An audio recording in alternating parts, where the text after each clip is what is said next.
Vous le savez, notre principe fondamental, c'est de réussir à maintenir les écoles, les collèges et les lycées ouverts pour avoir une année scolaire aussi normale que possible.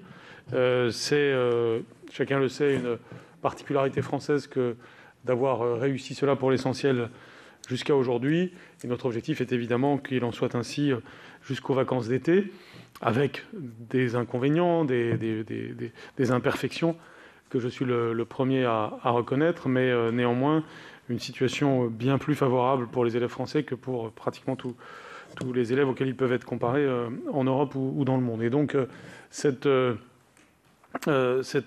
conviction profonde de l'importance de l'école nous a amené, derrière le président de la République et le Premier ministre, à concevoir au mois d'avril un confinement qui évitait au maximum un nombre trop important de jours manqués pour les élèves. Chacun se souvient des principes que nous avons retenus, c'est-à-dire des vacances de printemps communes à toute la France, donc une sorte de dézonage, et puis le départ en confinement, ou en tout cas la non-présence physique à l'école des élèves du primaire, des collèges et des lycées dans la semaine qui a précédé ces vacances de printemps, avec un enseignement à distance, sur lequel je reviendrai, qui a caractérisé aussi la rentrée des élèves de l'enseignement secondaire dans la semaine du 26 avril. Tout ceci donc a fait l'objet d'une préparation importante qui maintenant se déroule devant nous. Cette préparation importante, pendant les vacances de printemps, elle s'est accompagnée aussi du fait que, comme cela a été prévu, nous avons accueilli, aussi bien pendant la semaine d'enseignement à distance que pendant les 2 semaines de vacances, des élèves, des enfants, qui étaient les enfants des personnels prioritaires, c'est-à-dire notamment les enfants des personnels soignants. Chacun se souvient qu'on avait fait cela lors du premier confinement, avec environ 30 000 enfants par jour. Je voudrais indiquer que nous avons eu autour de 175 000 enfants chaque jour pendant la première semaine, puis, alors que les collectivités locales prenaient un peu le relais dans ce qui correspond aux semaines de vacances, environ 100 000 enfants par semaine. C'est important de rappeler cet effort conjoint des collectivités locales et de l'État. Et nous avons dans le même temps donc préparé le déconfinement qui reposait tout particulièrement sur un renforcement de la stratégie tester, alerter, protéger, qui connaît en quelque sorte une 3e étape en cette année 2020-2021, puisqu'il y a eu une première étape avec les tests antigéniques au premier trimestre, qui ont été décisifs pour nous permettre de mettre en place cette stratégie, et donc fermer des classes chaque fois que c'était nécessaire, jamais plus de 0,2-0,3% du pays, et rompre les chaînes de contamination. J'en profite pour dire que quand on a les écoles ouvertes, c'est aussi l'occasion de plus tester les enfants et donc de plus rompre les chaînes de contamination.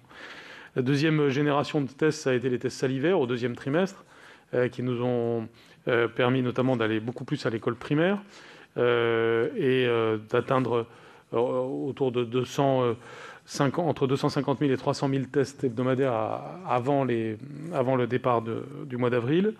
Et puis s'ajoute une 3e catégorie désormais, que sont les autotests, qui ne se substituent pas aux tests salivaires, mais viennent s'ajouter aux formules précédentes. Et c'est dans ce contexte, donc, que dans la semaine du 26 avril, il y a eu le retour des élèves des écoles primaires en présence, avec un protocole sanitaire qui était pour l'essentiel le même qu'avant les vacances de printemps. Et nous avons retenu ce que nous avions retenu dans la dernière semaine qui a précédé le départ de tous les élèves, c'est-à-dire la fermeture d'une classe dès qu'il y avait un cas de contamination. Ce qui est vraiment une mesure très stricte, avec évidemment des inconvénients, c'est-à-dire plus de classes fermées, mais nous avons voulu être les plus prudents possibles dans cette stratégie d'ouverture. Pendant cette semaine du 26 avril, il y a eu les premiers autotests qui sont arrivés pour les adultes et qui nous ont permis d'accomplir le début de l'engagement annoncé, c'est-à-dire 2 autotests par semaine par adulte et par école.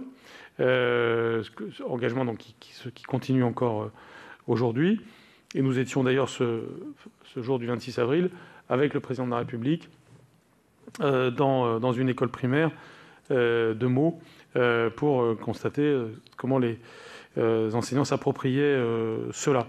Nous avons aussi, dans cette semaine du 26 avril, déployer l'enseignement à distance pour les élèves de l'enseignement secondaire. Il y avait eu des ratés dans la semaine qui a précédé les vacances, notamment le mardi de cette semaine-là, liées, on s'en souvient, à la fois à des difficultés, qu'on peut appeler des difficultés de tuyaux, notamment pour les ENT régionaux et parfois départementaux, ainsi que pour le CNED, qui avait en plus fait l'objet de cyberattaques. Les problèmes avaient été résolus pour l'essentiel le mercredi qui avait suivi, mais il restait certaines failles auxquelles il a été porté remède en lien avec les collectivités locales, de sorte que la semaine du 26 avril s'est caractérisée par un bon fonctionnement de l'enseignement à distance. Je voudrais redire que ces difficultés de contenants, c'est-à-dire de tuyaux informatiques, ne doivent pas occulter le fait qu'il y a eu un très grand dynamisme quant au contenu et que justement les professeurs avaient des contenus riches, des références riches, et puis une formation qui s'était beaucoup accentuée, notamment au travers de l'opérateur Canopé, pendant tous les mois qui ont précédé. La semaine du 26 avril, elle a marqué aussi, et Roselyne Bachelot tient toujours à le préciser à juste titre, la reprise des enseignements dans les conservatoires pour les élèves de premier et deuxième cycle qui sont inscrits en classe à horaire aménagé, de façon à préserver la cohérence de leur parcours scolaire.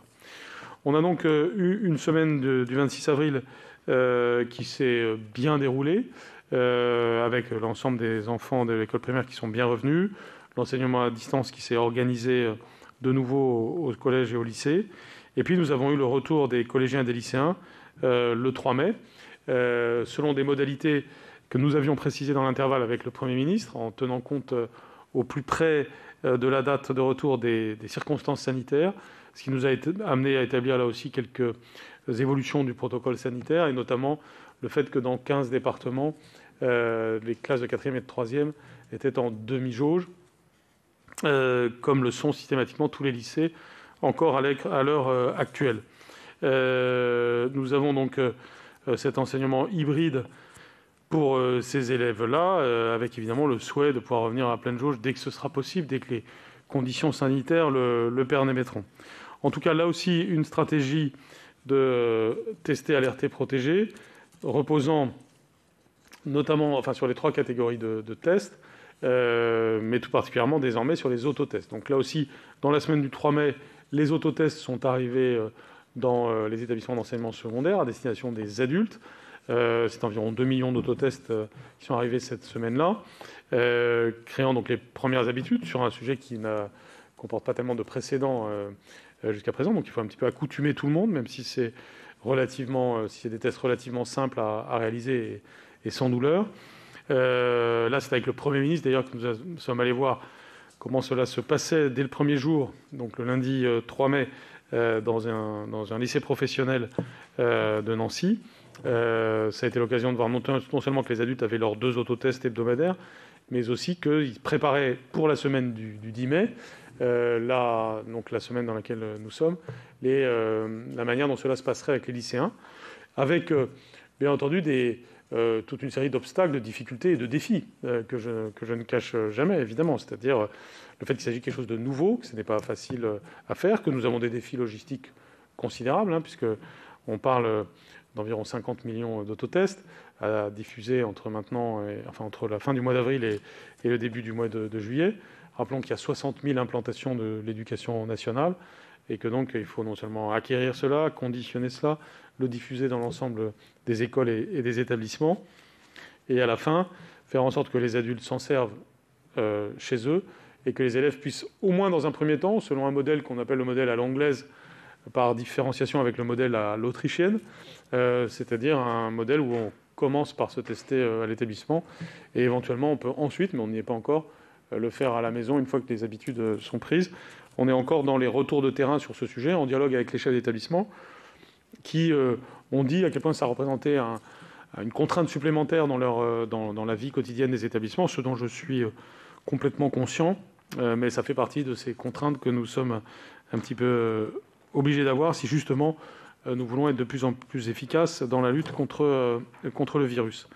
Donc cette nous sommes maintenant dans cette situation. Nous nous fixons une montée en puissance, donc non seulement pour les autotests, tels que je viens de le décrire, mais aussi pour les tests salivaires, qui concernent l'école primaire, mais aussi le collège. Nous sommes désormais donnés comme objectif 400 000 tests salivaires hebdomadaires pour arriver, dès que possible, d'ici à la fin du mois de mai, à 600 000 tests salivaires hebdomadaires. Donc nous avons évidemment en parallèle la stratégie de vaccination qui concerne les professeurs, avec le développement de centres dédiés pour les publics prioritaires.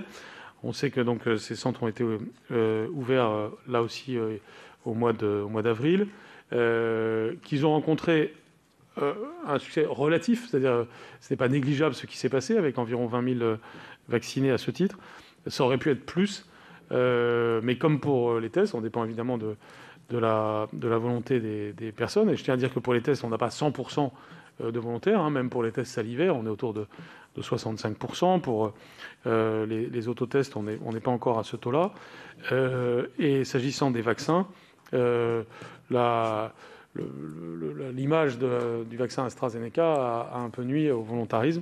C'est d'ailleurs pour cette raison que je me suis fait vacciner moi-même à l'AstraZeneca, de façon à bien dire, orbi et orbi, que ce vaccin ne pose, dans l'immense majorité des cas, pas de risque, et en tout cas beaucoup moins de risque que d'autres activités, comme prendre l'avion. Et comme vous le voyez, je suis à peu près en forme devant vous, même si vous avez le droit de questionner ce point aussi. S'agissant de la préparation des examens, qui est l'autre dimension que vous avez mentionnée tout à l'heure, et je terminerai par ce point pour laisser ensuite la parole à ma collègue. C'est évidemment un sujet de préservation de l'intérêt des élèves, et c'est vraiment le critère fondamental pour prendre les décisions que j'ai eu à prendre. Chacun a vu les interrogations et parfois les inquiétudes auxquelles vous avez fait référence à l'instant, Monsieur le Président, s'agissant des différents examens, d'ailleurs baccalauréat général, technologique et professionnel, mais aussi CAP et autres, le BTS qui relève de la compétence de Frédérique Vidal, ou d'autres examens. Sans revenir dans le détail de ces mesures, peut-être que vos questions m'amèneront à y revenir.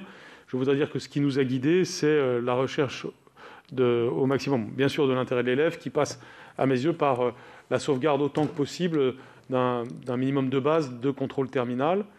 Je rappelle qu'il y a 2 ans, j'entendais parfois beaucoup de contestations sur le principe du contrôle continu. Maintenant, je suis un petit peu à front renversé, parce qu'il y a une forte pression pour généraliser un petit peu le contrôle continu. Je pense que c'est l'intérêt des élèves, s'agissant du baccalauréat général, qui a beaucoup attiré l'attention, d'avoir un contrôle terminal pour vivre cette expérience, mieux se préparer à l'enseignement supérieur, participer à la valeur du diplôme. Mais c'est quand même des mesures de grande bienveillance qui ont été prises, avec la possibilité de choisir la meilleure note entre le contrôle continu et le contrôle terminal en philosophie. Et s'agissant du grand oral, des adaptations, notamment pour indiquer les parties du programme qui n'auraient pas été vues. Pour prendre ces mesures, j'ai beaucoup écouté les organisations syndicales, différentes organisations, et tout particulièrement le Conseil national de la vie lycéenne, de façon à arriver à un résultat qui puisse satisfaire les uns et les autres. Pour moi, l'important, c'est que les élèves puissent être au travail dans la période actuelle et aboutir à la préparation la meilleure possible dans la perspective d'une année 21-22 qui, je l'espère, sera beaucoup plus normale pour eux, notamment pour leur poursuite d'études. Voilà à grands traits ce que je pouvais dire en introduction, mais bien sûr, je suis par définition à votre disposition pour toutes les questions que vous voudrez poser. Madame la ministre.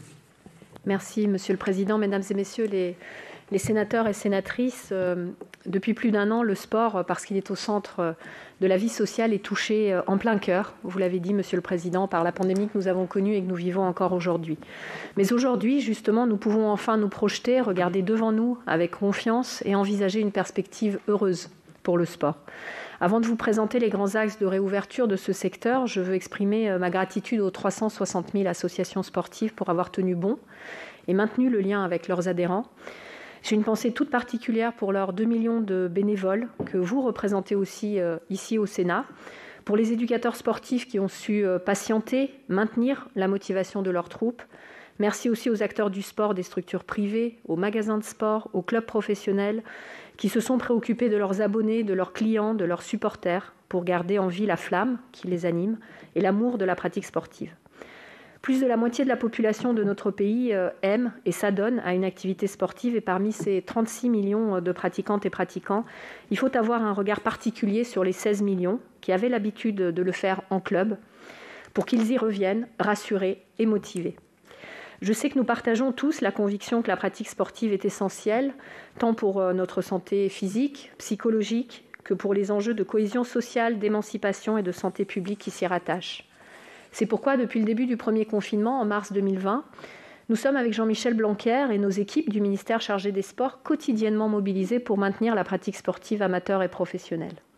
À chaque étape, nous avons veillé à préserver au mieux le sport en plein air pour tous nos concitoyens, à le préserver partout pour les publics prioritaires, porteurs de handicap ou d'une prescription médicale, pour les mineurs, et bien entendu pour nos athlètes de haut niveau ou professionnels dont le sport, la pratique et la compétition sont le métier. À cet égard, je tiens à saluer le sérieux de ces sportifs, le travail colossal déployé aussi par les fédérations, les ligues professionnelles et leurs clubs pour établir des protocoles qui respectent à la lettre les recommandations des autorités de santé. Mesdames et messieurs les sénateurs, les récentes annonces du président de la République et du Premier ministre hier représentent pour toutes et tous une embellie. Ils ont en effet fixé 4 dates clés qui se traduisent concrètement pour le secteur du sport. Le 3 mai, déjà, a marqué la fin de la limitation de déplacement ainsi que la reprise des activités pour le scolaire et le périscolaire dans des équipements sportifs couverts en intérieur, piscine comprise.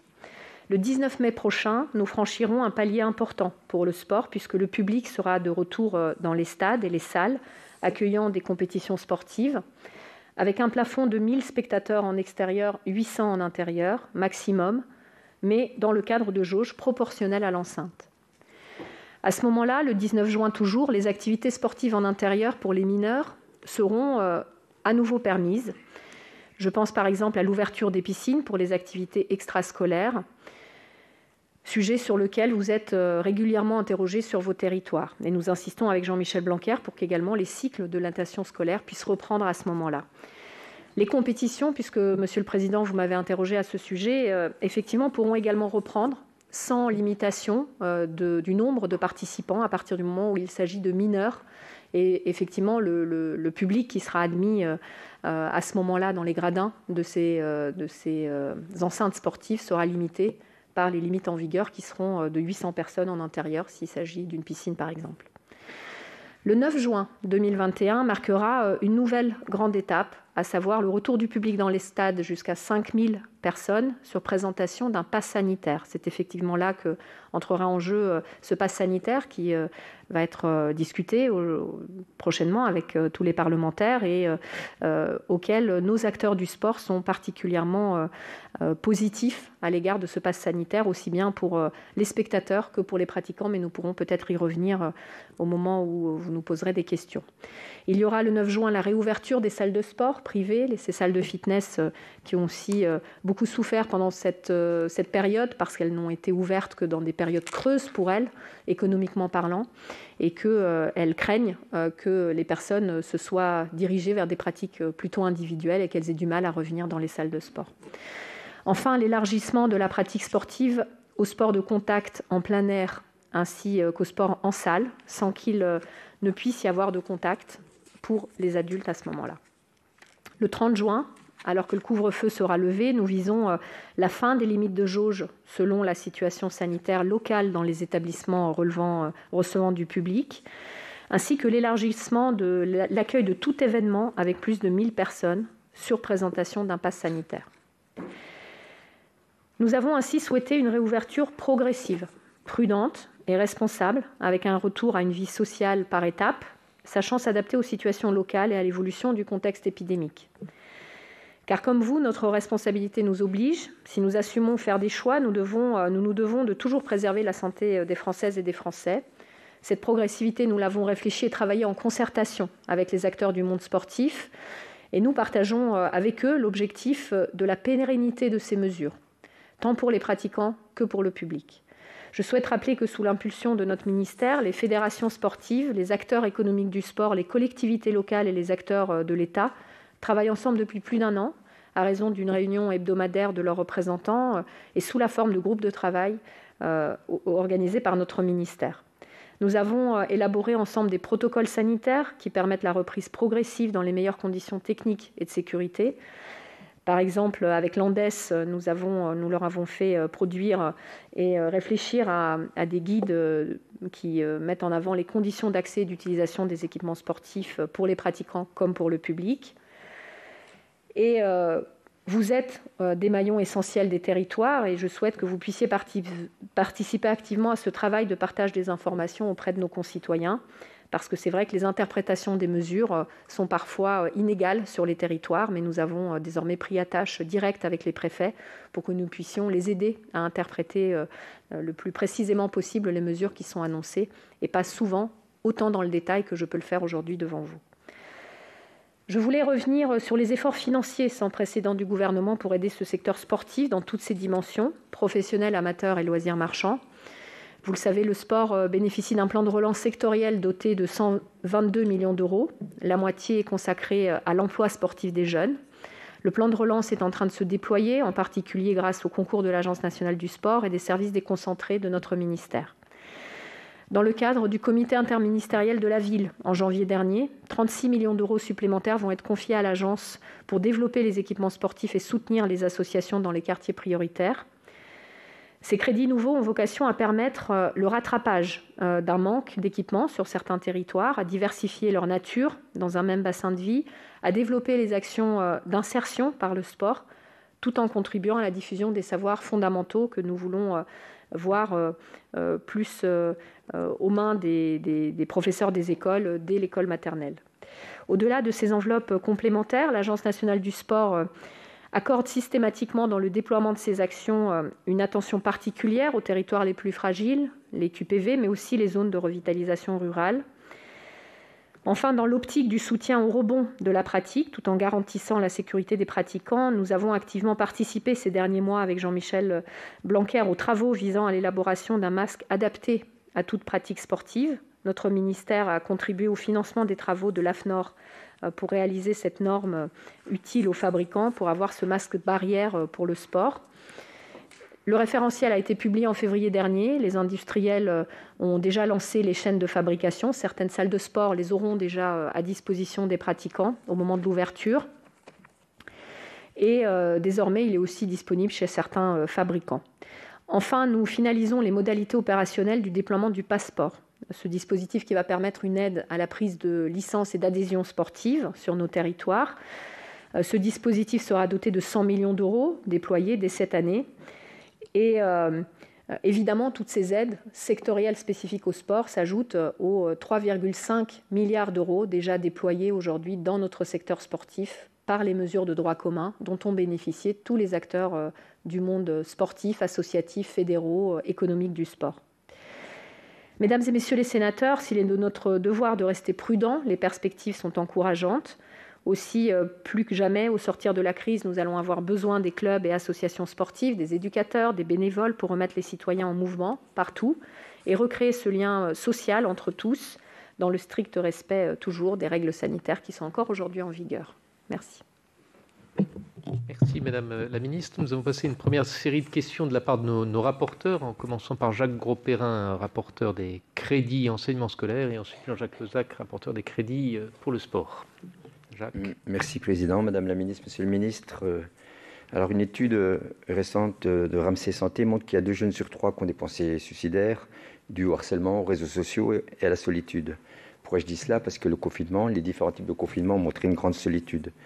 Donc l'urgence psychologique est véritablement réelle, et c'est vrai que le repli sur la cellule familiale a pu renforcer ce sentiment d'isolement, qui est particulièrement encouragé par l'utilisation des réseaux sociaux.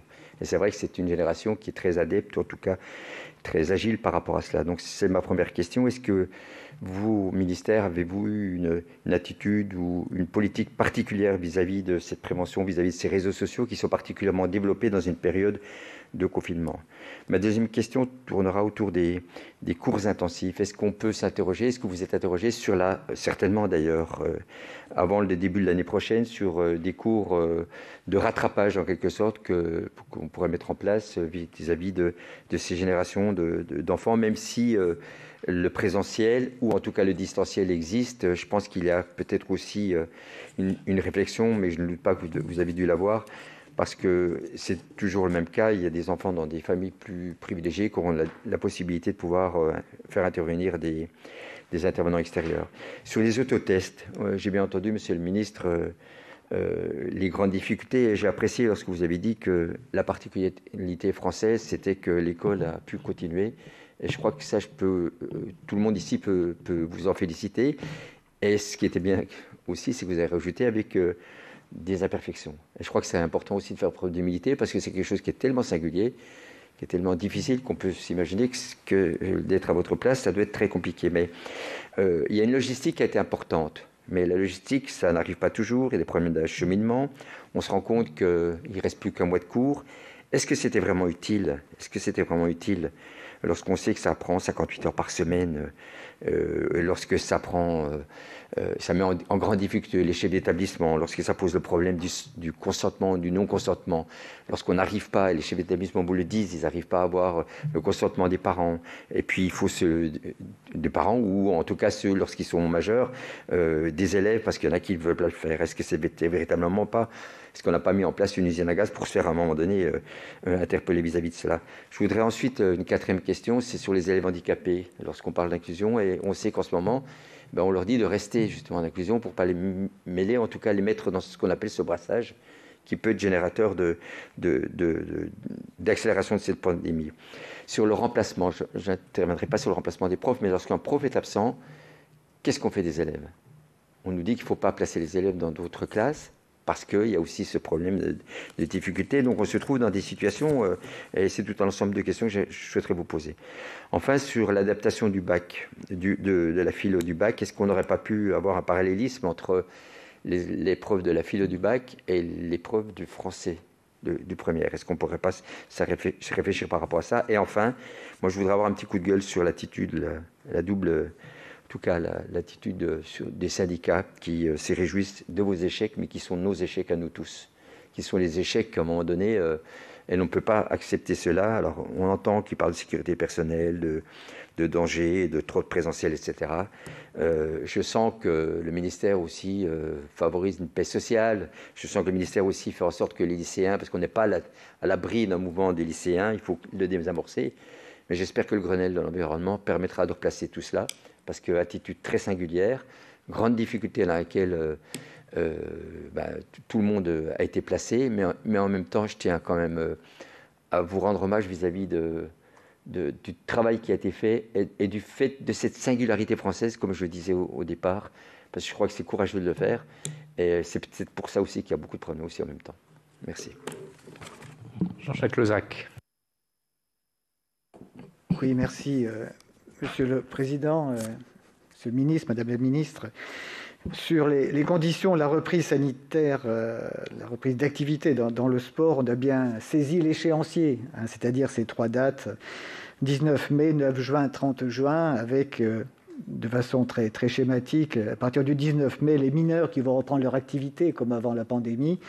Même chose pour les plus de 18 ans à partir du 30 juin. Et puis entre les deux, je dirais, cette évolution concernant les piscines, les stades, les salles de sport, le 9 juin avec cette jauge à 50%. Bon, la difficulté de compréhension, bien évidemment, c'est dans les détails, si je peux dire, dans la diversité des situations, les jauges qui évoluent, les protocoles, les spécificités des événements, etc.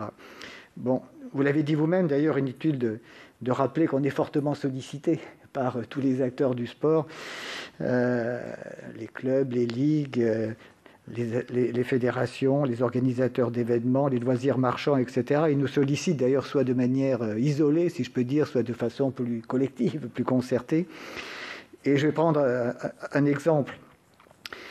c'est la reprise des manifestations sportives outdoor, comme on dit, hein, d'extérieur, pour savoir ce qui est encore négociable ou pas hein, à ce stade sur ces activités, soit en matière d'exigences moins contraignantes aux dates des 9 et 30 juin prochains, concernant les conditions de la reprise, des aides aux organisateurs, etc. Par exemple, à partir du 9 juin, on voit d'un côté que pour les événements culturels, on aura une jauge à 5000 personnes en intérieur, alors que pour les événements sportifs outdoor, eh bien, on aura une limitation à 500 participants et non pas 5000, et on est pourtant en extérieur. Donc, est-ce qu'il n'y a pas une correction à apporter pour aller vers, semble-t-il, davantage de cohérence ?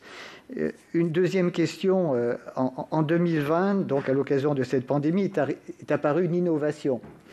Cette innovation, c'était le déploiement du dispositif 2S2C, hein, se déroulant sur le temps scolaire et à l'initiative des collectivités locales.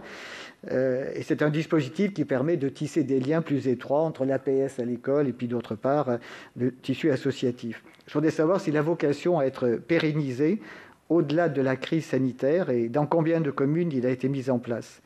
Et puis pour faire le lien, si je peux dire, entre l'été 2020 et l'été 2021 qui approche, une question analogue, mais sur les vacances apprenantes, qui concernent aussi la dimension physique et sportive. Est-ce que ce dispositif-là va être reconduit pour l'été prochain? Et si oui, cette fois-ci, avec quel montant de financement alloué, puisque l'an dernier avait été débloqué 200 millions d'euros. Sur le passe sport, une petite demande de précision. Vous avez rappelé tout à l'heure votre volonté de l'appliquer rapidement avec la confirmation du montant financier qui avait été annoncé par le président de la République au mois de novembre, c'est-à-dire 100 millions d'euros. Simplement une demande de précision sur vraiment le public qui va être concerné, sur les conditions de ressources aussi. Hein. J'ai vu que le CNO demandait notamment à ce que les familles bénéficiaires de l'allocation de rentrée scolaire perçoivent le pass sport. Enfin, et là aussi vous êtes sollicité, bien évidemment, c'est sur les clubs. Bon, clubs amateurs, clubs professionnels, et sur les clubs professionnels concernant, on parle beaucoup du football, mais pas simplement le football, l'ensemble des sports collectifs, va arriver en débat bientôt un projet de loi de finances rectificative, donc je voudrais savoir si de nouvelles aides sont envisagées dans ce PLFR, et au-delà des aides de droit commun que vous avez rappelées il y a un instant, Madame la Ministre. Voilà, et puis je m'échappe un petit peu, m'en voudrais pas, du déconfinement, pour vous poser la question incontournable, à savoir quand arrivera en débat au Sénat la future loi sur la démocratisation du sport qui est passée au mois de mars à l'Assemblée nationale. Merci. Je vais vous laisser répondre à cette première série de questions et bien sûr il y en aura d'autres par la suite, Monsieur le Ministre. Merci Monsieur le Président. Donc je vais répondre évidemment aux questions du sénateur Grosperrin et peut-être à une question du sénateur Lozach, sur la question de la prévention des risques qu'il y a avec les réseaux sociaux, et notamment du fait que depuis le premier confinement, il y a eu évidemment un développement très important de cette fréquentation des réseaux sociaux. C'est un sujet très difficile, puisque on voit un phénomène de société mondiale qui est difficile de prendre pleinement à bras-le-corps. Nous avons, vous le savez, une politique de lutte contre le harcèlement et le cyberharcèlement très volontariste. Ce n'est pas d'ailleurs le seul sujet par rapport au problème que vous évoquez, mais pour commencer par celui-là. Et depuis maintenant 3 ans que nous avons cette politique, nous rencontrons de premiers résultats vraiment intéressants en matière de lutte contre le harcèlement. Donc nous avons fait baisser les chiffres du harcèlement scolaire, et c'est un point très important. En revanche, nous rencontrons des limites dans la lutte contre le cyberharcèlement, parce que même si nous réussissons à le combattre, il se déploie malgré tout, et nous allons devoir peut-être passer à un stade plus fort encore de lutte. Alors, je ne vais pas vous établir l'ensemble des choses qui sont faites, elles sont nombreuses, mais il faut avoir à l'esprit évidemment tous les enjeux de formation, les enjeux de partenariat avec les associations comme Mi-Enfance, comme d'autres associations qui travaillent sur ces questions, comme la Maison de Marion par exemple. Toutes ces associations travaillent de plus en plus avec le ministère de l'Éducation nationale, y compris pour faire des sessions de formation dans les établissements. Sur l'usage d'Internet en général, l'éducation aux médias est un point qui se développe lui aussi, pas seulement avec le CLEMI, mais de façon générale aussi avec la formation des professeurs que nous faisons. Donc l'opérateur Canopé a développé des formations à distance pour les professeurs sur ce sujet de l'éducation à Internet. Mais on doit reconnaître que cette période qui favorise les usages numériques comporte des aspects positifs indubitables, c'est-à-dire un très grand développement qualitatif de l'enseignement à distance. Et nous avons développé des ressources en nombre considérable. Je pense au site Lumni, qui est maintenant un grand succès public. Et c'est un site que nous avons conçu avec France Télévisions et le ministère de la Culture, qui nous permet aujourd'hui d'avoir une très grande richesse de ressources. Mais symétriquement, il y a toute une série de dérives. Alors, à signaler au passage que l'interdiction des téléphones portables au collège est quelque chose qui fonctionne et qui a porté des fruits importants, mais ça n'est pas évidemment l'unique réponse. Sur la question des cours intensifs, alors à la rentrée dernière, nous avons développé une série d'outils pour rattraper ce qui était nécessaire. Il y a eu les postes créés dans le premier degré, il y a eu les heures supplémentaires dans le second degré, notamment pour développer le dispositif devoir fait et tout ce qui est accompagnement personnalisé. Pour la rentrée prochaine, nous développerons aussi de l'accompagnement personnalisé au travers des heures supplémentaires, ce qui est d'ailleurs lisible dans nos documents budgétaires. Mais ce qui est certain, c'est que plus que jamais, le mot d'ordre est personnalisation des parcours, capacité à identifier les difficultés, d'où l'intérêt par exemple de nos évaluations de début d'année, comme les évaluations de CP, de CE1, de 6e ou même de seconde, qui permettent de déclencher cet accompagnement personnalisé. Sur les autotests, vous avez posé la question vous avez dit, était-ce vraiment utile ?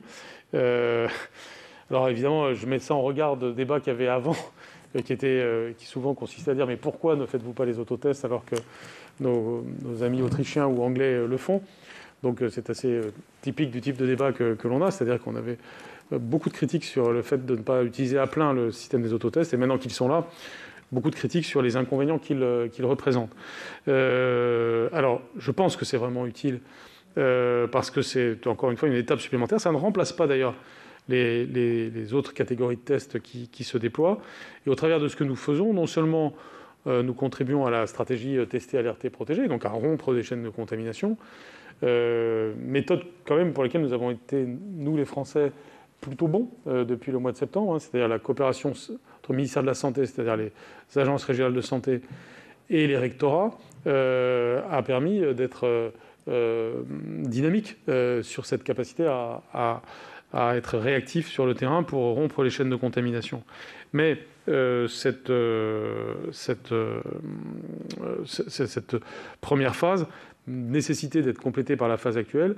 Et donc, non seulement il s'agit de se renforcer dans notre capacité à rompre les chaînes de contamination, mais aussi à créer des habitudes. Donc, il y a une dimension pédagogique chez les élèves pour les temps futurs, pour les mois qui viennent en matière de Covid et de façon générale pour les enjeux d'éventuelles épidémies des temps futurs. C'est aussi une nouvelle culture de résilience pendant les crises sanitaires qui se déploie.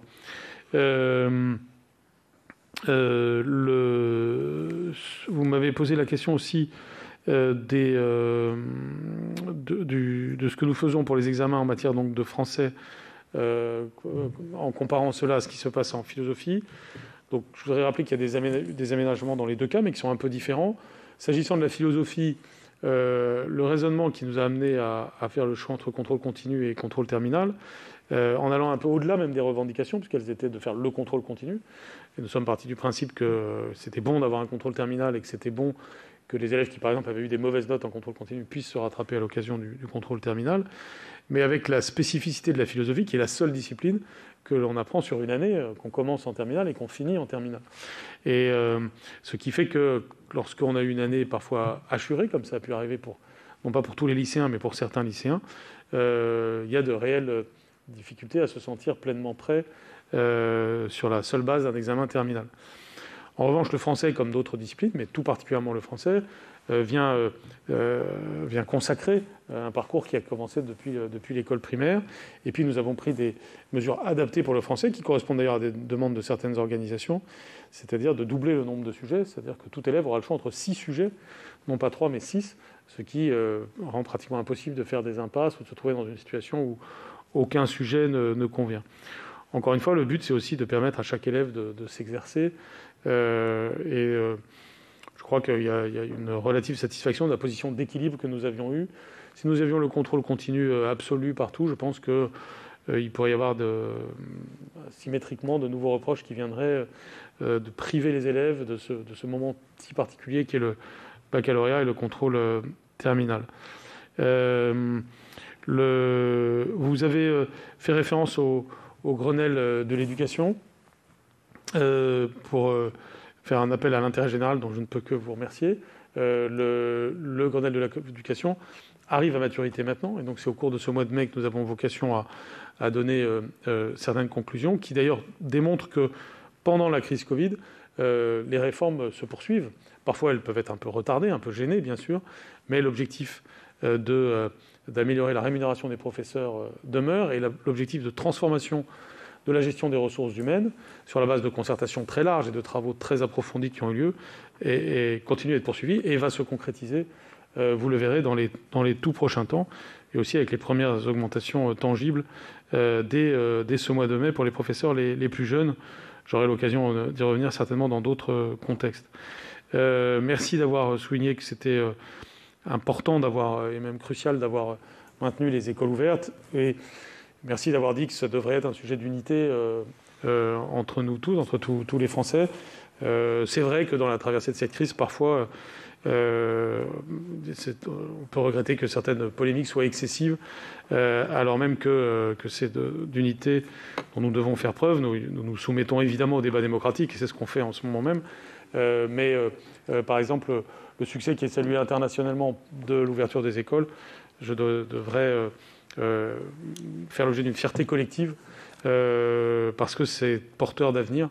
La France, je l'espère et je le pense, va être en situation d'avoir évité le trou d'air éducatif qui malheureusement va caractériser beaucoup de pays dans les temps qui viennent. Et je l'ai déjà dit devant vous, je pense que nous devons prendre des initiatives de nature européenne et internationale par rapport aux conséquences de société et de géopolitique graves qui vont naître dans les temps à venir à l'échelle mondiale de ce trou d'air éducatif. Mais en tout cas, s'agissant de la France, nous aurons, je crois, traversé ce Cap Horn avec des problèmes, bien sûr. Encore une fois, reconnaissons-les. Des améliorations encore nécessaires, bien sûr. Mais malgré tout, l'essentiel préservé, c'est-à-dire la possibilité pour les élèves d'aller à l'école. Je réponds rapidement à un point de ce qu'a dit le sénateur Lozach, et bien sûr, je passe la parole à ma collègue. C'est ce que vous avez dit sur 2S, 2C et sur les vacances apprenantes. C'est un sujet sur lequel notre union avec Roxana Maracineanu, et donc le fait d'avoir un ministère de l'éducation nationale, de la jeunesse et des sports, produit des effets positifs. Nous en sommes tous les deux très, très heureux, avec bien d'autres, parce que ces synergies portent des fruits. Il y a les sujets dont on ne parle pas nécessairement dans le cadre d'aujourd'hui, mais comme les 30 minutes d'activité physique à l'école primaire, comme la naissance maintenant de l'enseignement de spécialité éducation physique et sportive dans le cadre de la réforme du lycée dès la rentrée prochaine. J'étais jeudi dernier dans un lycée de Moulins qui, par exemple, va le faire. Tous ces sujets sont des produits désormais de notre travail, je dirais, fusionnel entre le sport et l'éducation nationale, puisque nous sommes un même ministère, ce qui accélère et facilite bien des choses. Et s'agissant de 2S, 2C, l'année dernière, c'était un processus en urgence que nous avions élaboré pour que les élèves aient des activités éducatives, même quand ils n'étaient pas accueillis à l'école. Cela a été très fructueux pour ceux qui l'ont vécu, qui sont restés une minorité. C'est un rapport flash de l'Assemblée nationale a établi que c'était moins de 10%. Mais néanmoins, là où ça s'est passé, ça s'est bien passé et ça a eu des fruits. Et notamment, l'un des fruits a été que ça a préparé professionnellement et organisationnellement à être prêt pour vacances apprenantes.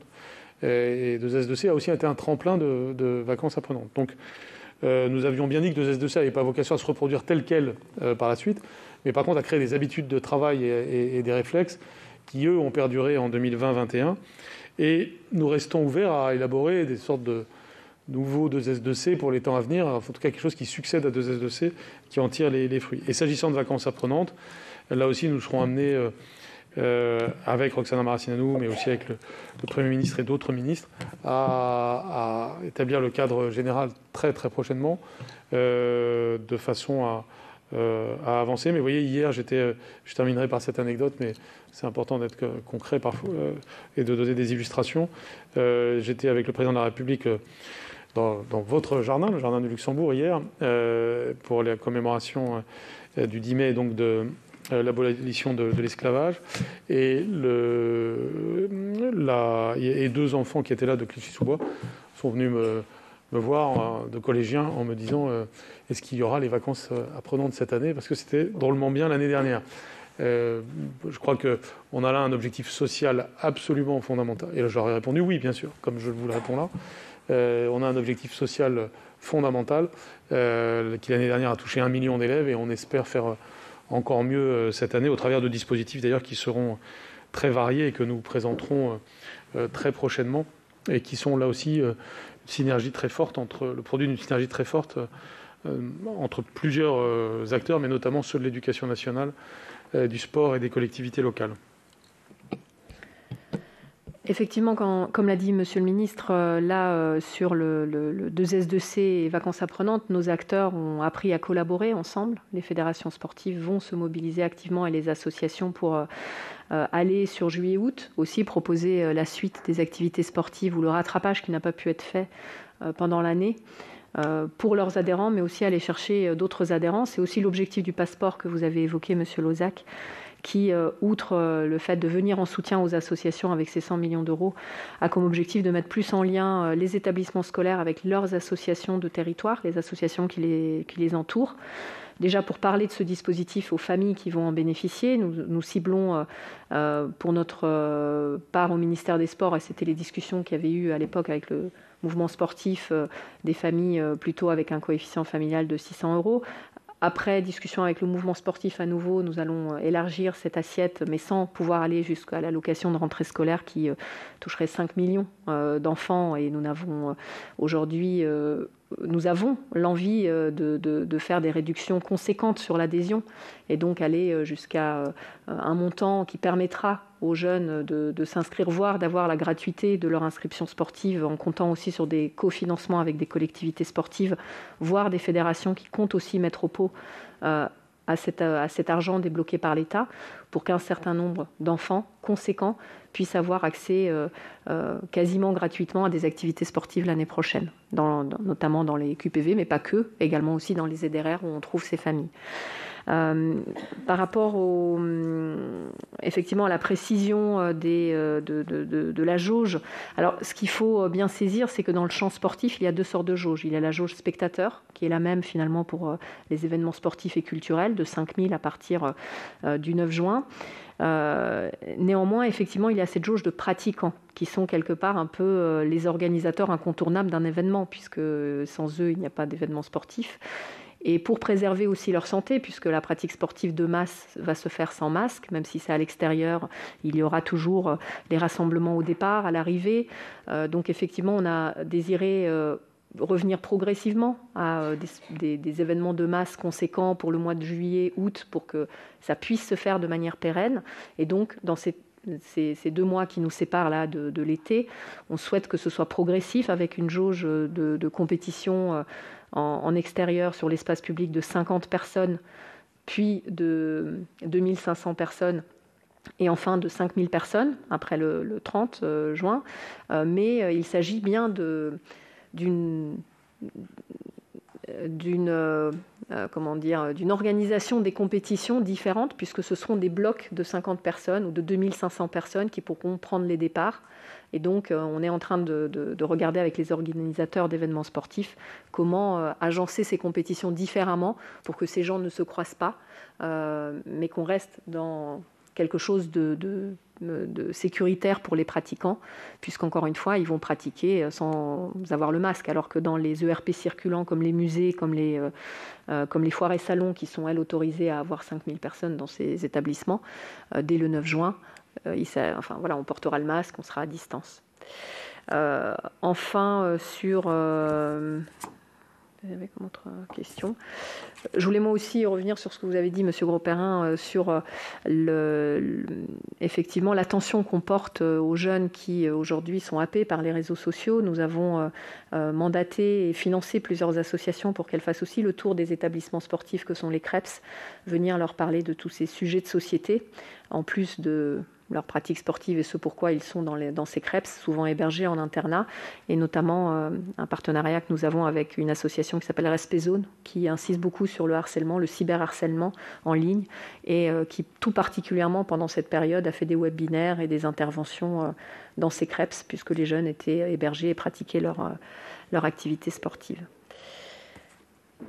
Voilà, et puis bien sûr, sur la loi, vous m'avez posé la question. Moi, je suis ravie de voir que le sujet intéresse le Sénat. C'est effectivement ce que je souhaite et c'est en ce sens que j'échange aujourd'hui avec le gouvernement pour qu'on puisse ensemble trouver une loi, pouvoir faire passer cette loi ici au Sénat. Et je suis ravie de voir que ce soit les sénateurs, les parlementaires, mais aussi le mouvement sportif qui sont très intéressés par le passage de cette loi et son vote ici au Sénat. Alors vous êtes très nombreux à vous être inscrits, donc je vais vous demander d'être concis pour permettre ensuite au ministre de répondre. Max Brisson. Ma remarque n'était pas spécialement pour le premier intervenant, bien sûr. Je vais essayer de répondre à la demande du président. D'abord, mes questions s'adresseront surtout à M. le ministre de l'Éducation nationale, Madame la ministre, Monsieur le ministre. Je voudrais, bien sûr, moi aussi, me réjouir, comme on l'a tous fait, d'abord de l'inscription française et du fait que les élèves ont moins manqué l'école que dans d'autres pays d'Europe. Il faut le reconnaître et le dire. Être heureux de voir le retour vers l'école, les lycées, les collèges et le travail. Être un petit peu surpris de certains mouvements qui ont pu marquer les établissements, refusant les épreuves largement... les épreuves terminales. Je suis persuadé que les mêmes ont été mis dans la rue si vous aviez préconisé de développer le contrôle continu il y a 2 ans. Donc c'est assez surprenant quand même ces pratiques et malheureusement ce sont les élèves qui sont largement instrumentalisés, qui sont des victimes de tout cela et je voulais le dénoncer. Vous avez établi un équilibre, il est ce qu'il est, vous l'avez expliqué tout à l'heure. Je pense qu'on peut en prendre acte et que vous avez trouvé un équilibre intéressant entre des épreuves terminales et la nécessité d'aller vers le contrôle continu. Moi, je voudrais, au-delà de ces points, poser 2-3 questions. D'abord, concernant la vaccination, vous avez parlé d'un succès relatif, ce qui, dans la bouche d'un ministre, est déjà le signe que les choses ne sont pas aussi satisfaisantes qu'on pourrait l'attendre. Moi, de mon terrain, j'ai le constat suivant. Les agents des collectivités territoriales, dans les écoles, sont souvent plus vaccinés que les enseignants. Et donc, il y a quand même un petit peu une surprise sur le sujet. Les enseignants sont en contact avec les élèves bien plus que les agents des collectivités territoriales. Donc, je pense qu'il y a là un retard. Vous l'avez pointé il y a un instant. Et il serait bon, je pense, de le réduire les appréhensions vis-à-vis de la vaccination qui d'abord recule dans notre pays. J'ai le même vaccin que vous dans les veines, nous portons fort bien, vous et moi, Monsieur le Ministre. Mais je pense qu'il est nécessaire de donner un coup de collier pour que l'on puisse terminer l'année en toute sérénité. Deuxièmement, les remplacements des professeurs. Je pense qu'il y a eu des difficultés, alors que je ne mets pas en cause sur le sujet. Je pense que les capacités de remplacement étaient atteintes.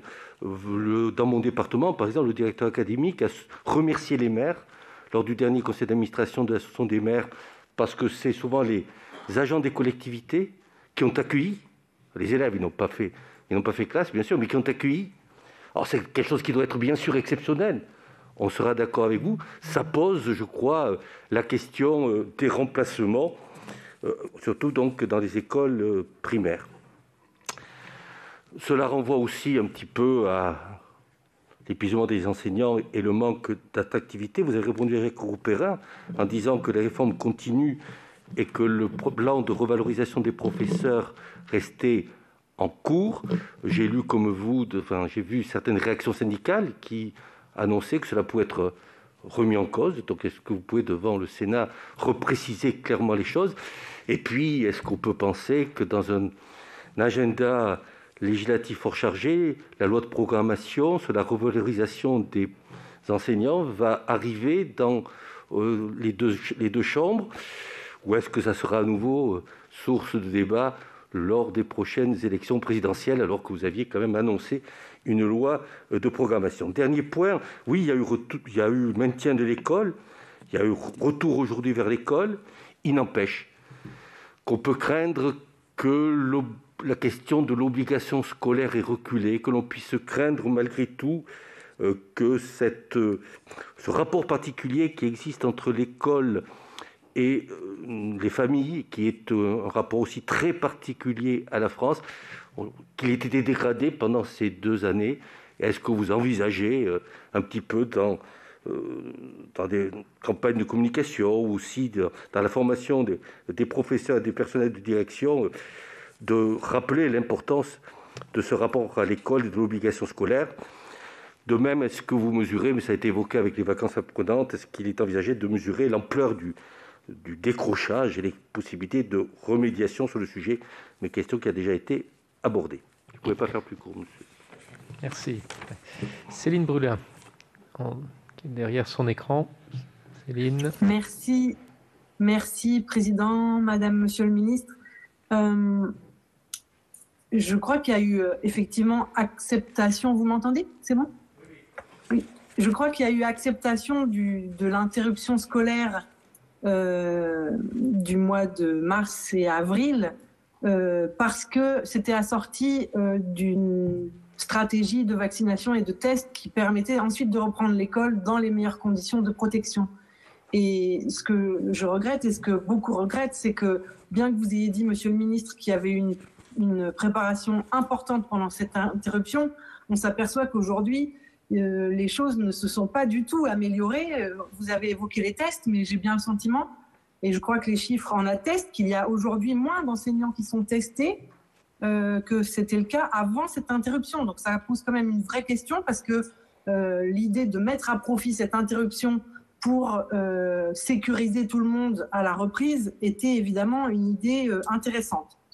Je voudrais moi aussi intervenir sur la question des remplacements, parce que c'est un vrai sujet qui ne tient pas seulement au Covid. Il y a des problèmes qui sont, je dirais, un peu de nature habituelle, mais je crois qu'il y a un vrai effort à porter là-dessus.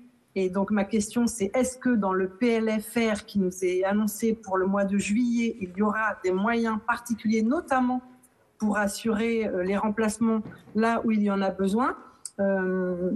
Même chose pour le soutien et les soutiens particuliers qu'on doit pouvoir apporter à un certain nombre d'enfants, parce qu'effectivement, cette période n'est pas vécue de la même manière par les uns et par les autres. Vous avez, Monsieur le Ministre, je vais le dire peut-être un petit peu brutalement, mais un peu fait porter la responsabilité aux collectivités d'un certain nombre de dysfonctionnements. Je pense, vous l'avez évoqué à l'instant, à tous les sujets numériques et à ce que vous avez appelé les tuyaux qui n'ont pas toujours fonctionné convenablement pour assurer l'école en distanciel, mais je pense aussi aux aérateurs, aux capteurs de CO2, etc.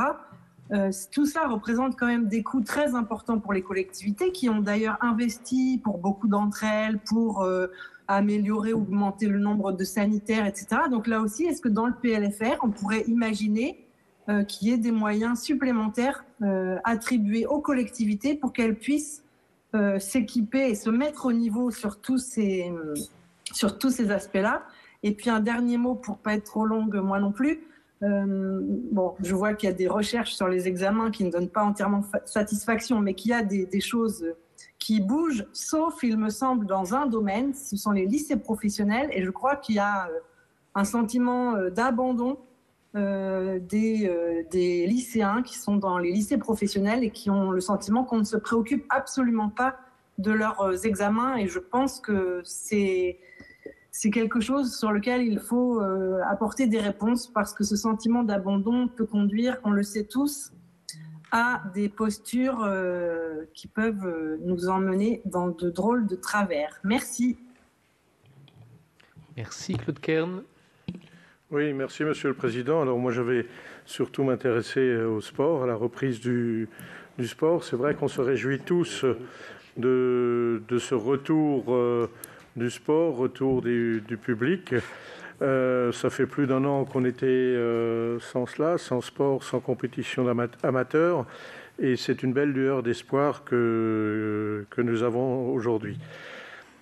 Alors, moi, je voudrais poser des questions pratico-pratiques, surtout, puisque vous nous avez détaillé le plan de reprise, avec le retour notamment des spectateurs. Mais si on peut saluer aujourd'hui le passeport, qui est bienvenu et qui est très attendu par les clubs, une question se pose en ce qui concerne l'accompagnement dans ce que je dirais cette phase de rodage, cette phase de reprise. Est-ce qu'il y a des moyens supplémentaires qui sont prévus pour accompagner les clubs qui sont en difficulté? Un des points que vous n'avez pas évoqué avec le retour des publics, vous savez que la plupart des clubs amateurs tiennent leurs finances grâce aux lieux de convivialité. Je parlais des buvettes. Alors, qu'en est-il à ce sujet? Est-ce qu'une réouverture est prévue là également, avec le retour dans les stades où l'ouverture peut se faire à l'extérieur, mais dans les salles, l'ouverture de ces buvettes ne peut pas se faire à l'extérieur. Donc ce serait bien de nous éclairer là-dessus. Enfin, une question qui concerne le sport de contact en salle. Vous nous avez parlé du sport de contact en plein air, mais le sport de contact en salle est aussi attend également une reprise, que ce soit la lutte, le judo et d'autres sports. Donc, que ce soit pour les mineurs et pour les adultes, qu'en est-il? Et pour terminer, je sais que c'est peut-être un peu illusoire d'en parler dès maintenant, mais avez-vous déjà réfléchi avec les différentes fédérations à la reprise en septembre? Thomas Dossus. Merci Monsieur le Président, Monsieur le Ministre et Madame la Ministre. On commence à voir le bout du tunnel et on doit s'en réjouir. On espère que le vaccin va nous permettre de ne pas revivre une année scolaire aussi compliquée. On voit aussi donc le bout de cette année scolaire qui a épuisé l'ensemble des équipes pédagogiques. Et on peut aussi leur rendre hommage d'avoir tenu la baraque, comme on dit. Et puis, la question qui va avec, c'est pourquoi tous les enseignants n'ont pas été désignés comme public prioritaire, quel que soit leur âge, afin d'être vaccinés assez rapidement. Et puis le corollaire qui va avec, je ne crois pas que vous l'ayez évoqué, mais quand est-ce qu'on va, parce que vous l'avez évoqué, je crois, dans une interview, repasser à la fermeture de classe à partir de 3 cas Covid? Est-ce qu'il y a des critères objectifs pour ce changement? Et puis j'ai une question spécifique sur les AESH, sur le remplacement des AESH, puisque j'ai été sollicité par des parents cette semaine sur mon territoire dans le Rhône. On leur a dit qu'en mars, il y avait 1000 AESH absentes et non remplacées sur le département du Rhône, sur 4000 au total, dont 400 liés au Covid, donc ce n'est pas uniquement en raison de l'épidémie. Ça a des répercussions assez graves pour les familles qui doivent garder leurs enfants à la maison. Et donc on voit qu'il y a un vrai décalage entre les ambitions de la politique d'éducation inclusive et puis une réalité de parents qui sont souvent démunis. Donc je voudrais savoir qu'est-ce qui est prévu, quels renforts et quelles améliorations pour les conditions des AESH, à la fois dans leur rémunération et leur formation. Et puis j'ai une question pour Madame la Ministre. Vous aviez dit ici devant cette commission que à la réouverture, les jauges des stades seraient plutôt relatives. Et là, on voit qu'on est revenu à l'idée d'un seuil absolu à 5000. Donc je voulais savoir si peut-être à la réouverture de la saison, ça sera sur des jauges relatives. Et puis, on avait aussi entendu parler de matchs test. Est-ce que c'est toujours d'actualité? Voilà. Sabine Van Heghe. Oui, merci Monsieur le Président, Madame et Monsieur les ministres. J'interviens au nom du groupe socialiste, écologiste et républicain par une question à Monsieur le ministre de l'Éducation nationale. Et je rebondis sur les propos de notre collègue Jacques Grosperrin relatifs aux autotests. Cette démarche est importante pour lutter contre la propagation du Covid-19 au sein des établissements. Et vous l'avez dit, les autotests sont mis à disposition des lycéens volontaires depuis le 10 mai à raison d'une fois par semaine. Les responsables syndicaux de personnel et de direction de l'éducation nationale affirment pourtant que ces objectifs sont irréalisables car techniquement impossibles. En effet, une récente étude montre que pour un établissement de 1000 élèves, c'est 58 heures qui seraient dédiées à la réalisation des autotests. Il se trouve que le personnel manque pour cela. Donc je souhaite vous interroger, Monsieur le ministre, sur les modalités pratiques de mise en place des autotests dans les lycées, mais aussi dans les collèges. Je vous remercie. On va prendre toutes les questions, comme ça vous pourrez y répondre globalement. Michel Laugier. Merci, Monsieur le Président. Monsieur le Ministre, permettez-moi de faire un hors-sujet. Ce n'était pas prévu, mais je préfère en profiter puisque vous êtes là. Et je vous parlais, moi, de la loi climat. Monsieur le Ministre, sur l'article 3, vous parlez bien sûr des compétences des conseils d'éducation à la santé, à la citoyenneté, aux préoccupations d'environnement et de développement durable. Je veux savoir s'il existe aujourd'hui un comité d'éducation à la santé et à la citoyenneté dans les établissements secondaires. Première question. Deuxième, un projet d'établissement devrait être élaboré. Tel que rédigé, le texte prévoit pour la mise en œuvre de ce projet une association des élèves, des parents d'élèves et des partenaires extérieurs. Quel rôle donc pour les enseignants dans l'élaboration et la mise en œuvre de ce projet? Et puis juste une petite réflexion, je viens d'apprendre que le pass sanitaire avait été rejeté à l'Assemblée nationale. Est-ce que ça remet en question aujourd'hui la mise en place des nouvelles mesures dans le cadre du retour à la vie normale? Et est-ce que tous vos espoirs reposent sur le Sénat?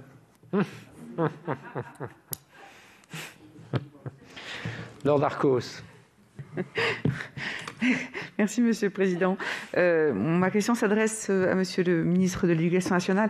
Je voulais vous remercier au nom de tous les élèves de terminale qui passent leur bac en candidat libre via le CNED, puisque vous avez fait paraître un décret le 7 mai dernier pour annuler les évaluations ponctuelles, y compris d'ailleurs celles d'éducation physique et sportive, au profit des notes obtenues durant l'année et figurant dans le livret scolaire. Comme vous le savez, il y avait eu beaucoup de pétitions. Moi-même, avions, avec mon collègue Max Brisson et beaucoup d'autres de nos collègues, vous avez alerté avec un courrier. Et je vous remercie beaucoup de ce dénouement, mais finalement, pourquoi est-ce que vous ne l'avez pas fait avant? Parce que finalement, vous avez cristallisé beaucoup de stress chez ces élèves. Et en effet, on en revient à plus d'équité. En tout cas, je vous remercie pour eux. Jean-Raymond Hugonet. Merci, Président. Monsieur le ministre, Madame la ministre, très heureux effectivement de voir les stades réouvrir enfin. Pour un peu, cette décision arrivait après la fumée des cierges, mais on va quand même pouvoir voir la dernière journée, la 38e et palpitante journée de Ligue 1 le 23 mai et la finale de la Coupe de France le 29 mai pour ceux qui auront le précieux sésame. Ma question est relativement simple. Avez-vous à ce stade une vision sur la reprise de la saison 2021-2022 qui n'aura pas lieu en septembre? Tout à l'heure, notre collègue Claude Carne parlait d'autres sports. Mais pour le football, dès le 25 juillet pour la Ligue 2 et le 7 août pour la Ligue 1 et le National 2. Ça, c'est la première question. Et la seconde est technique. Tout à l'heure, je crois que Madame la ministre l'a ébauché, mais j'ai peut-être pas forcément très bien compris. Dans les chiffres qui sont donnés de jauge de 1000 ou de 5000, est-ce que les staffs, les joueurs, tout ce qui concourt à l'organisation d'un match est compris dans cette jauge ou ce sont en plus véritablement que des spectateurs? Merci. Cédric Vial. Oui, merci Monsieur le Président, Monsieur le Ministre, Madame la Ministre. J'aurais deux questions. Tout d'abord, la première, d'abord pour partager le satisfecit qui est très consensuel sur l'ouverture des écoles et la posture que vous avez tenue, Monsieur le Ministre, durant toute cette période de crise, avec les difficultés que ça pouvait supposer. Je voulais vous en remercier. Rappeler à cette occasion que non seulement les collectivités ont fait preuve de beaucoup de souplesse et d'adaptabilité dans leur très grande majorité, ça a été aussi le cas des enseignants et des directeurs d'école qui ont fait preuve, là aussi dans cette crise, de beaucoup de dons de soi. C'est vrai pour leur immense majorité, leur écrasante majorité, mais on a quand même quelques situations d'enseignants qui n'ont pas forcément eu une attitude très contributive, disons, ou qui ont soit refusé d'appliquer un certain nombre de protocoles, soit ont pu prendre prétexte du contexte sanitaire pour des absences pas forcément justifiées, ou qui, lorsque l'école était en distanciel, n'ont pas forcément joué le jeu de l'accompagnement qui était nécessaire. Ma question est assez simple, Monsieur le Ministre. Est-ce qu'il y a eu des sanctions contre ces enseignants, ou est-ce qu'elles sont prévues quand certains n'ont pas joué le jeu et qu'ils jettent du coup le discrédit sur l'ensemble de la profession, alors que d'autres l'ont fait avec beaucoup de cœur et d'ardeur? Ma deuxième question, elle est liée au contexte sanitaire, mais elle se projette un peu sur l'année prochaine.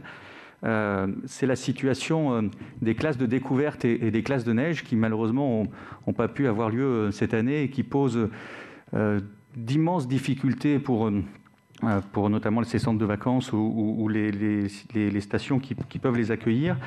Je sais que vous réfléchissez à cette question. Est-ce que, Monsieur le Ministre, vous pouvez déjà nous dire comment vous envisagez cela l'année prochaine?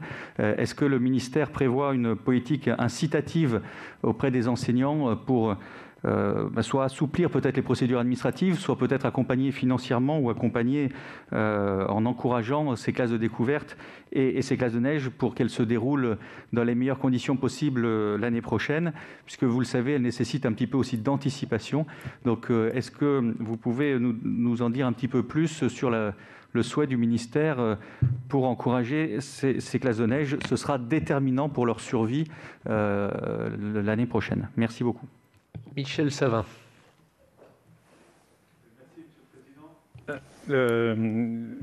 Madame la ministre, monsieur le ministre, bien sûr, on est tous très heureux du retour des activités sportives, notamment pour les amateurs qui, depuis des mois, étaient en souffrance.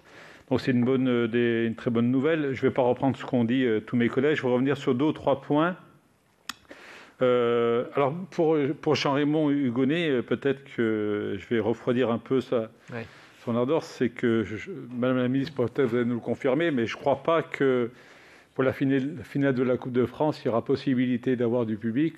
J'ai cru comprendre que la finale se jouerait toujours à huis clos. Et c'était une des questions, c'était le couvre-feu qui démarre à 21h. Comment articuler concrètement ces 2 règles qui seront en opposition dans de nombreux cas, et c'est le cas déjà avec la finale de la Coupe de France qui se jouera donc à huis clos, la Fédération française n'ayant pas obtenu de dérogation de couvre-feu. Donc Jean-Raymond, si tu as un billet, il est perdu. Pour plus sérieusement, sur la réouverture des piscines, donc j'ai bien compris on a bien entendu que pour les scolaires c'était possible. Est-ce qu'il est prévu, Madame la ministre, un protocole, ou Monsieur le ministre, un protocole pour cet été, notamment pour les collectivités, parce qu'elles sont en train de recruter les maîtres nageurs. Et c'est vrai que l'année passée, on avait des protocoles en termes de nombre de publics à accueillir, avec des protocoles importants aussi en termes de sanitaire. Donc, est-ce qu'il y a quelque chose qui est prévu? À quel moment les collectivités pourront être informées sur ce protocole de réouverture des piscines? Je vais revenir aussi sur le problème des jauges qu'a évoqué notre collègue. Et c'est vrai que le président de la République avait lui-même parlé d'un retour du public en fonction de la capacité d'accueil des enceintes. Et aujourd'hui, on voit qu'on est plutôt sur une jauge. Et c'est vrai que c'est un petit peu surprenant que lorsqu'on est à un stade de 10 000 ou de 60 000, on n'est pas dans les mêmes disponibilités, dispositions. Et c'était un pourcentage qui nous aurait paru beaucoup plus intéressant et à traiter avec les fédérations et les participants. Là aussi, une précision, Madame la Ministre, sur les organisateurs d'événements sportifs de plein air qui ont annulé quasiment toutes leurs manifestations l'année passée. Des règles présentées pour le déconfinement posent question. Ainsi, au 9 juin, ce qu'on a pu lire, c'est que pour les courses à pied notamment, elle pourrait se limiter à 500 participants. Et lorsqu'on voit que dans le même temps, on peut accueillir 5000 personnes dans des salles intérieures. Donc, est-ce que vous pouvez nous préciser, expliquer ces décisions qui sont un petit peu en contradiction? Enfin, Monsieur le ministre, sur la réouverture des accueils collectifs de mineurs qui a été annoncée pour le 20 juin, c'est une très bonne nouvelle pour les centres de loisirs et les colonies de vacances. Mais à quel moment aura-t-on les règles applicables et les protocoles? Là aussi, parce que les collectivités, mais aussi les associations, sont en train de programmer leur sortie, l'organisation, le nombre de personnes à recruter. Et donc, les inscriptions se déroulent en ce moment. Et donc, il est important d'avoir une certaine visibilité sur cette organisation. Voilà, Monsieur le Président. Stéphane Piednoir.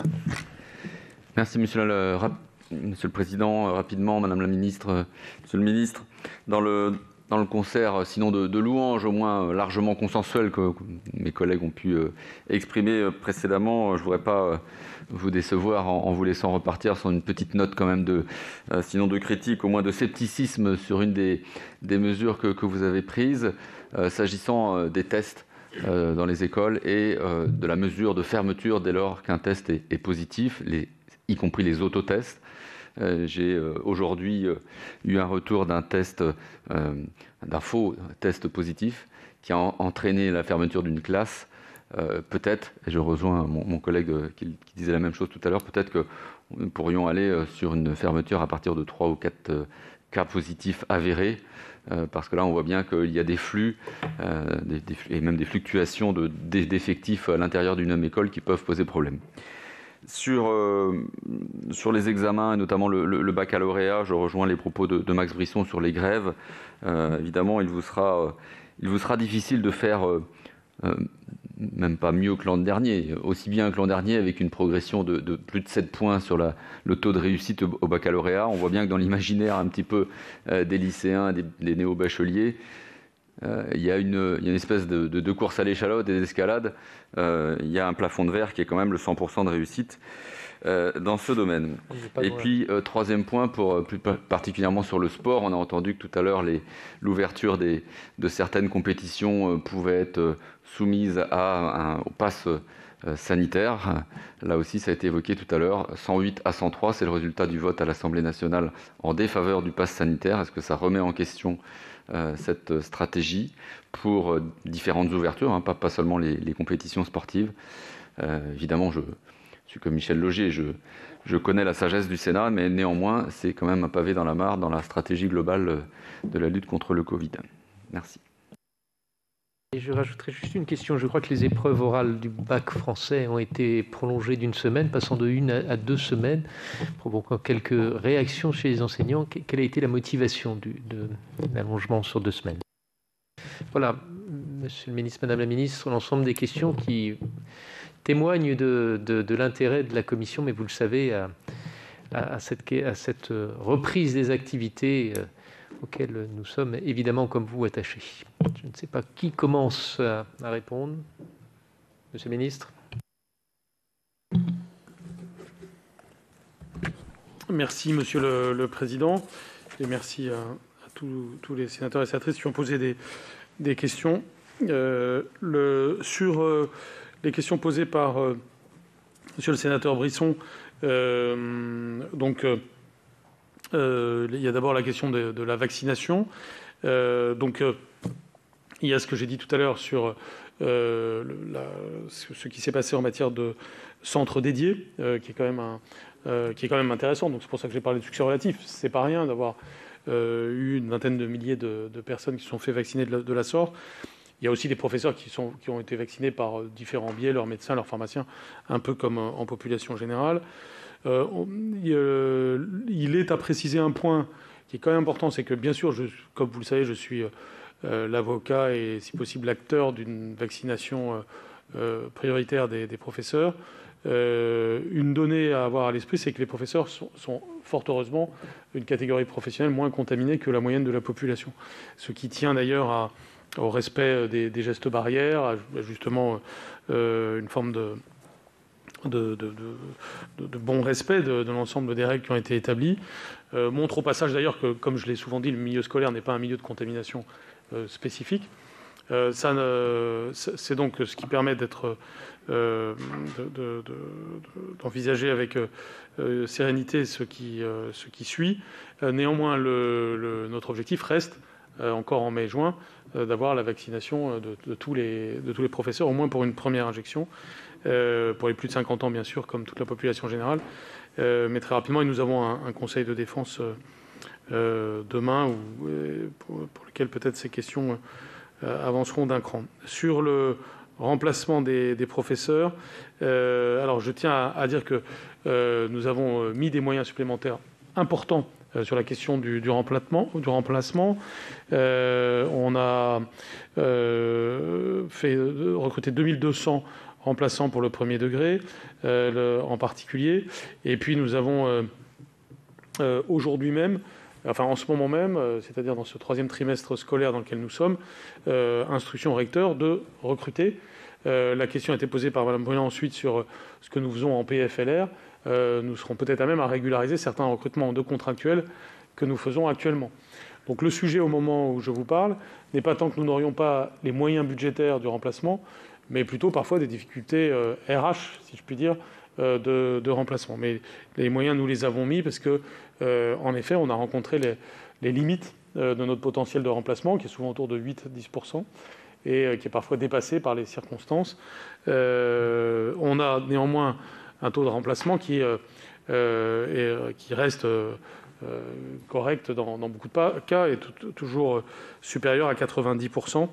Mais c'est évidemment toujours très pénible quand il y a un remplacement qui n'est pas effectué. Vous m'avez demandé des nouvelles du Grenelle, en quelque sorte. Donc, comme je vous le disais tout à l'heure, il n'est pas du tout remis en cause.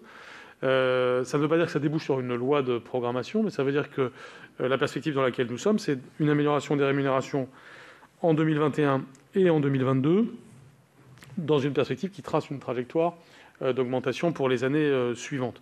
Ce qui d'ailleurs laisse pleine manœuvre à ceux qui gouverneront à partir de mai 2022. Bien sûr, nous avons des propositions en la matière, et le Grenelle débouche sur une vision du rattrapage nécessaire des salaires des professeurs, et ce ne sont pas que des paroles verbales, puisque ça s'enclenche dès maintenant, en espèces sonnantes et trébuchantes, mais aussi de transformation, et je le redis, de la gestion des ressources humaines de ce ministère. Évidemment, ce n'est pas le moment là d'exposer tout cela, mais ce sera la conséquence très concrète des travaux qui ont été accomplis maintenant depuis plusieurs mois dans le cadre du Grenelle de l'éducation, depuis le mois de novembre, avec très nombreux participants. Et tout ceci est donc désormais à maturité. Notre objectif, en étant l'une des organisations les plus importantes au monde, je rappelle que c'est plus de 1 100 000 salariés. Dans le dernier pointage que je faisais, nous étions peut-être la 3e organisation au monde en termes de nombre de salariés. L'objectif est de montrer que nous pouvons avoir une gestion des ressources humaines moderne, personnalisée, et non pas anonyme et éventuellement frustrante quand c'est trop anonyme, ce qui a parfois été le cas.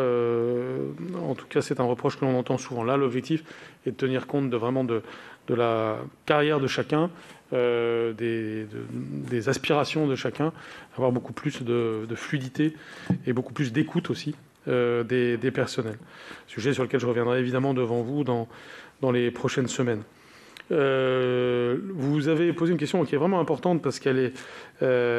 toutes vos questions sont importantes, bien sûr, mais qui est sur l'obligation scolaire, en vous demandant si elle n'avait pas reculé à l'occasion de cette crise. Et vous demandez s'il ne fallait pas peut-être une campagne de communication. Je vous ferai une réponse à la fois responsable et optimiste. Je pense que non seulement elle n'a pas reculé, mais elle s'est améliorée dans les têtes. Alors, bien sûr, je passe sur les aspects juridiques et administratifs, l'obligation scolaire de l'instruction obligatoire désormais à 3 ans, et qui est même maintenant une forme de scolarisation obligatoire à 3 ans avec des exceptions. Donc il y a évidemment ce cadre renforcé que vous connaissez désormais très bien, mais il y a aussi la dimension qu'on peut qualifier de psychologique.